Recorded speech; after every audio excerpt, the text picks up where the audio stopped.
loves, and welcome back to my channel. Today I'm very excited to be reviewing this Rare Beauty by Selena Gomez Liquid Touch Weightless Foundation. So there has been a number of celebrities and beauty influencers that has been dropping their beauty line lately. I feel like the Rare Beauty by Selena Gomez is the one that most people can gravitate to. It's someone with new experience with makeup can gravitate to, and it's also something that makeup pros can get excited. The brand is very inclusive. With their foundation, she actually included 48 shades, and if you notice with her campaign images, it includes diverse skin tones and models. And truly, Rare Beauty is receiving rave reviews across the board, so I'm really excited to try this foundation. So here are the claims. Weightless foundation with concentrated pigments that feels barely there while providing buildable medium to full coverage with a natural finish. Delivers pure pigment packed in a serum-like base, making it easy to blend and build coverage while evening out skin tone and hiding the look of pores with no clogging or caking. With the botanical blends of lotus, gardenia, and water lily, it calms and nourishes skin for comfortable long wear. They have a note on their site though that if you have dry skin, you have to make sure that you moisturize and then you use their primer, which is the Always an Optimist primer. It costs 38 Canadian dollars, which is actually cheaper than the usual high-end foundations found in Sephora, and it comes in 30 ml. When it comes to packaging, I think that the packaging is very well thought of. I love the bottle packaging, and what's unique about this is, as you can tell, it has like a ball-shaped lid top where you twist to open the foundation. And they said that they actually designed this for people with arthritis because Selena herself is also suffering from arthritis. So it's easier for people with arthritis to open it. That's why it has this ball shape, which I think is genius. And it also has this convenient doe foot applicator, so you can easily put this on your face or at the back of your hand. I like that it's in a doe foot applicator because I feel like you're not going to waste a lot of product, because if you pour this on the back of your hand or on the palette, I feel like you're getting more product than you need. Now let's talk about scent. I know that you guys are sometimes sensitive to scent. That's why I'm including scent on my reviews for all my foundation reviews. This is a very delicate smell. I can say that it smells like the unscented face lotion that you put on your face. So if you're sensitive to strong smelling foundation, this one is actually good. Now let's talk about shade. The shade that I got is 250W, which is a warm tone foundation.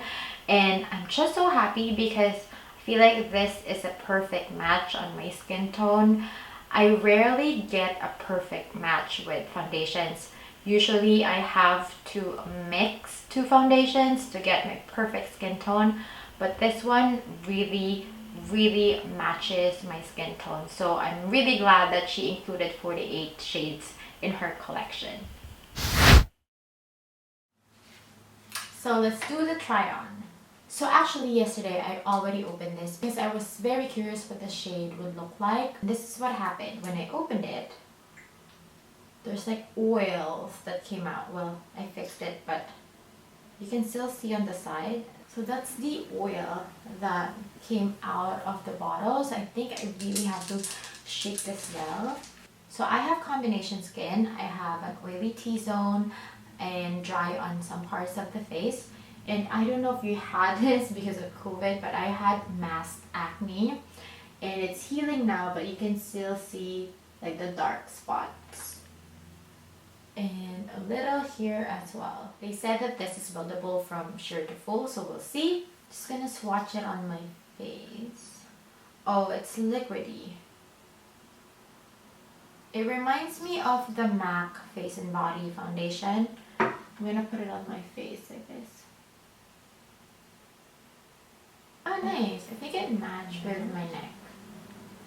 So I am in the shade 250 warm.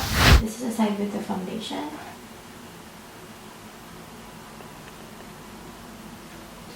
with that. I like it. I know people are actually 50-50 about this foundation, but as you can tell, my freckles is really showing on the side without foundation, and it's nearly gone. Up close, when I look at the mirror though, I can still see the freckles showing through, but look at that glow, and look how even my skin looks like. It looks very even, and I like the shade. I think it really matches my skin tone. And I didn't put any primer on just so we can see how it performs without the aid of a primer. But I had my skincare, so I have vitamin C and an eye cream. This kind of reminds me of my AIRBRUSH foundation. That's how it feels like without being AIRBRUSH, okay? Like the foundation by itself when you put it with a brush. Like this is how it feels like. And I'm going to do another layer. I feel like I need to put more here in the middle of my face where my freckles are. There's that in my nose. There's more here. And this is with 2 layers of foundation. So far, I'm really loving it. It really gives me that glow. It's very light on the face, although, I don't know, but it kind of feels warm. Maybe just because I'm in the studio, but so far, I like that it's light. I like that it really evens out my skin tone without it looking cakey. Look how it covered the pimple mark on the side of my face. It really did so well. Even here and here. I like it because I feel like it has the same texture as my AIRBRUSH foundation when you use brush with it. It's very light that it can really like just coat your face. So it is now 10:54. I'll be finishing my makeup and then I'll update you on the 3rd hour and on the 6th hour. When it comes to photography with flash and with no flash, this really performed well. It didn't have any flashback. And when I take a photo with my phone on natural light, it really looks good as well. Now, wearability test. I'll be including a clip from my Instagram on how it did on the 3rd hour, the 6th hour, and the 9th hour. And I included 2 wearability tests. The first one is without the primer, and the second one is with the Makeup Forever primer, which I usually use with my skin type because it's very good for combination skin. Okay, so I'm on my 3rd hour on wearing this Rare Beauty foundation, and I have a lot of pros, but I also have cons. Like, one, it's rubbing off the side of my nose. Like, there's almost nothing on my nose, actually, even on top. Side. And I feel like it's because I didn't put a lot there. I just focused on the center of my face. When it comes to oiliness, I think there's a little oil seeping through it, but not too much. But I really love how it looks like and how it really matched my skin tone. I'm in 250 warm, and not a lot of foundation can really match my skin. I usually have to mix, but this one I don't have to. So I'll update you on the 6th hour. Okay, 6th hour update on wearing the Rare Beauty foundation. As you can tell, there's no more foundation on my nose, and there's a buildup on the side of my nose as well. I find that on places where I put my finishing powder, it stays really well. It stays put, especially on parts where I put blush and bronzer. So it's 3 layers of powder.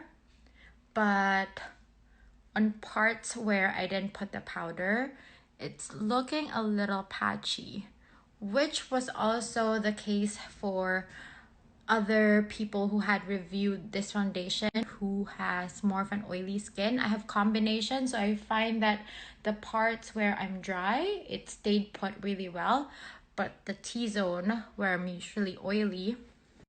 So let's do the blotting paper test, which I know This foundation will fail. Ah, super oily.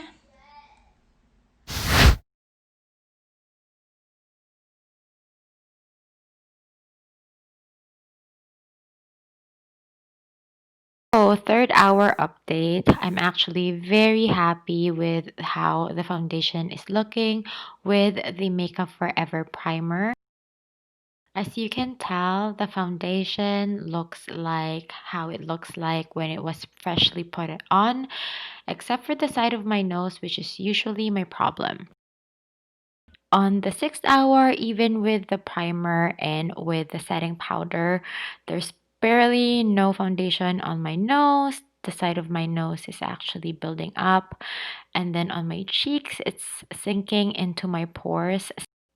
And it's also breaking out on my forehead, so it's a fail. Now let's go with pros and cons. The first pro I like about this foundation is that it comes in 48 shades, so it can easily suit a lot of skin tone. And I love that it actually really perfectly matches my skin tone. My second pro is that it looks very fresh, glowy, and skin-like when you freshly put it on. My third pro is that it can be adjusted from sheer coverage to medium to full coverage, and it really covered the dark spots on the side of my chin. My fourth and final pro is not actually solely related to the foundation, but it's related to the brand itself. I love that this brand has a heart. I love that while buying this beauty brand, Selena is actually donating to communities with no access to mental health, because I think if anything, mental health should be taken seriously. And there's a lot of communities that doesn't have access to mental health services or cannot afford to go to a session with a mental health professional. So I love that this beauty brand has a heart. So now let's go with the con. Actually, the main con that I have, obviously, is that it's not long wearing. On the third hour without the primer, I didn't have any foundation on my nose, and the side of my nose was caking. Actually, it wasn't caking, it was just separating. I feel like the pigment and the mixing medium, which is that oily substance, is breaking apart, especially with my skin type because I have combination skin. So sadly, I can't recommend this for people with oily skin or for people like me who has combination skin. I just don't think it would work, or I just don't think it would last long on our skin type. But I think for normal to dry skin, it could work. And if you have dry skin and you have used this, let me know how it is on the comments down below, because my friends and followers on Instagram were asking me how it is, if it would work on dry skin, and I can't compare because I have combination. I think it can work, but it would be helpful if firsthand you're someone with dry skin and you've used this. Let me know your experience down below so I can share this to my Instagram friends and followers, and we can help each other out. So my final thoughts. So sadly, I'm giving this foundation 2.5 stars out of 5, and you already know the reason why. In my case, I needed a foundation that would at least last me 4 or 5 hours of wear, just so I don't have to touch up throughout the day. But I'm very excited to try her liner and her blushes. I heard good reviews about them, so next time I'm going to test them out and I'm going to do a review about them. But I'm excited to try out her liner and her blushes because those seems to have good reviews. So next time I'll be trying those. On my next review though, I'll be trying a drugstore foundation. I want to give you guys variety, so on my next review, it will be a drugstore foundation, and it is the CoverGirl's Clean Fresh Nourishing Foundation. That foundation actually has coconut milk and aloe vera, so I'm excited to do a review about it. So make sure you like this video, you subscribe, and hit that notification bell so you'll always be updated once that video is up. Meanwhile, you can also check my playlist on reviews on high-end and drugstore foundation. And if you have any foundation review requests, just comment down below and I'll be happy to review them. Thank you so much guys for watching, and I'll see you on my next one. Keep safe everyone!